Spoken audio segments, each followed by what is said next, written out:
Hey everybody, this is the Review Revolution back at you with the next Toy Biz Galactus series, Marvel Legends, Deathlok. The upper torso piece of Galactus, for which if you collect all 7 in the series, you can build your own Galactus. Galactus series, alright.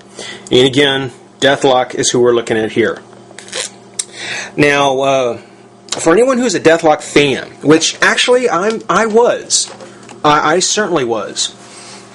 The one thing that may surprise you, or it may not, there are plenty of you guys out there who know more about this than I do. Deathlok is not so much a single character, but he was more of a production line of cyborg soldiers. Back in 1975, 76 about, Luther Manning was actually transformed into the first Deathlok. And I guess at that time he was what you might call the prototype. He was there for just, a little while, and he kind of disappeared. Didn't see Deathlok for a while. In the 90s, in the early 90s, about the same time you started to see characters like Darkhawk and Sleepwalker, the Deathlok character came back. Looked pretty much the same, but was Michael Collins. Now, this is the one I remember, and this is the one that I was a fan of. I liked the kind of relationship he had with his computer and the whole kind of, what's going on kind of thing going. But in that case, it was Michael Collins' brain that had been transplanted into the cyborg character. And there have been others. I think there was John Kelly, who might have actually been the Deathlok of the 80s, I think. And then I think most recently there's been I forgot his name, Jack something, and he has been kind of the Deathlok at least of the 2000s. And on top of all that, I can remember in several Nick Fury stories or books seeing multiple Deathloks. So I'm guessing in this case, when we talk about them by their names, Luther Manning, Michael Collins, John Kelly, these are the ones that apparently maintain their own sentience, whereas the others are just kind of mindless drones. This one happens to be the Luther Manning.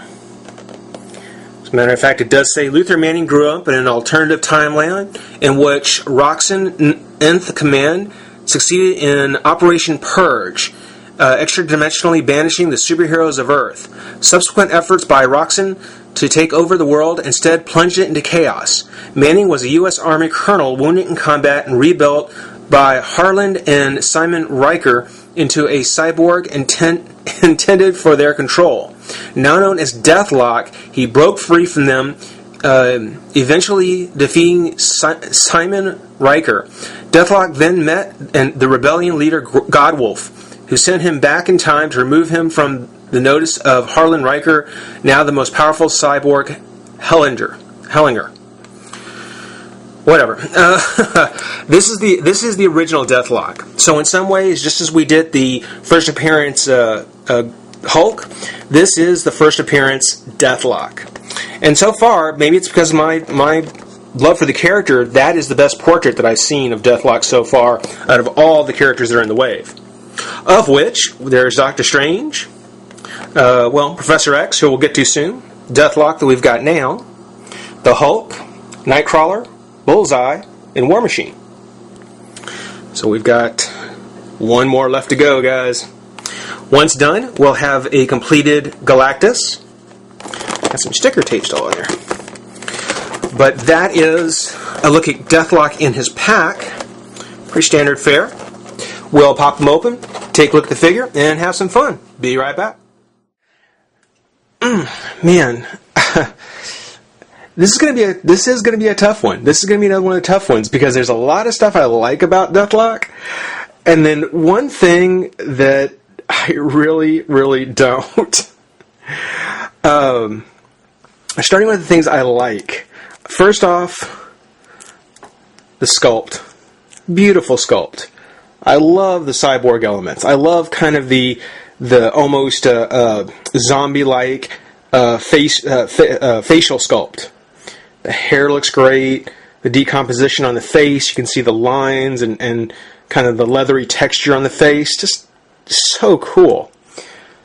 The other side, the cyborg side, the skull, the eye, paint on the eye. He even has little crosshairs on it. It's just really cool.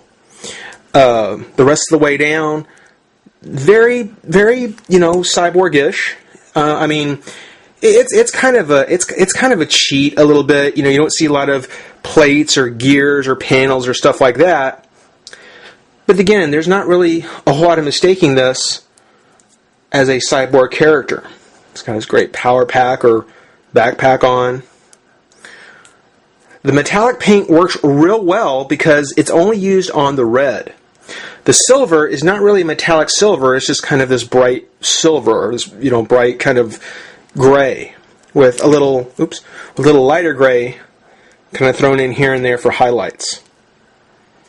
Works good, and certainly gives it more of a shine when contrasted to the metallic paint that's on the arms, torso, and then on the boots.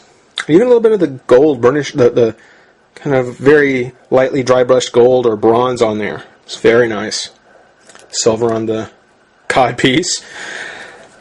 But really good. I mean, I really, really like it. I love the sculpt on the back of the hands. That's nice. His articulation. I mean, he's just a standard male frame, but he does have the twist at the head, up and down. The arms, up, down, twist, bicep. Double jointed elbow, which I don't think does a whole lot of good again, so double jointed elbows, I don't get them. There is a twist at the wrist, which this one is a little tight. There we go. A little tight there. Wrist. And the fingers, well, the forefingers are articulated and the thumb kind of stays in place. Twisted the thigh, or the waist, I should say. Crunch. Legs come out. Out again. Double joint at the knee, which actually, I guess, works okay. Twist of the boot. That one's really bad. Twist of the boot. Ankle. Kind of a pivot at the ankle, kind of like the Tila. Kind of like Tila has. This was probably one of the first attempts to use that joint. And then at the toe. So articulation, great articulation. Doesn't distract, doesn't try anything freaky. And he actually does have very, very similar, I believe it was Black Bolt, was it? He seems to have this kind of joint here that pulls up and down. Now that leads me to one of my complaints on the figure, and that is the shoulders. They don't seem to naturally go into the body. They seem to be very much just stuck on. And that is a little bit of a distraction. It does kind of detract from the character a bit. Not terribly, but when you really stop and look at him, it does look a little off, a little funny. Also, as I'm sure I pointed out, this hose that's on the front of his chest doesn't really meant to come out. It's not part of the way he looks in the comic at all. And to be honest, it's just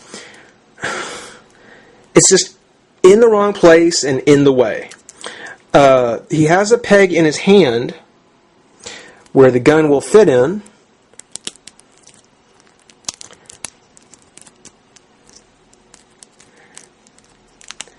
And it looks pretty cool. But again, just the hose coming out of his chest, as opposed to maybe on his backpack or something, it really, again, it just kind of gets in the way. If you're playing with it, I wouldn't be a bit surprised that at some point it just accidentally yanks out. It gets caught on something and just gets yanked out. Say I love you. He does come with the upper torso of Galactus, and actually says Galactus there. Either that or that's one of the Blackest Night rings that we haven't seen yet. That'd be interesting.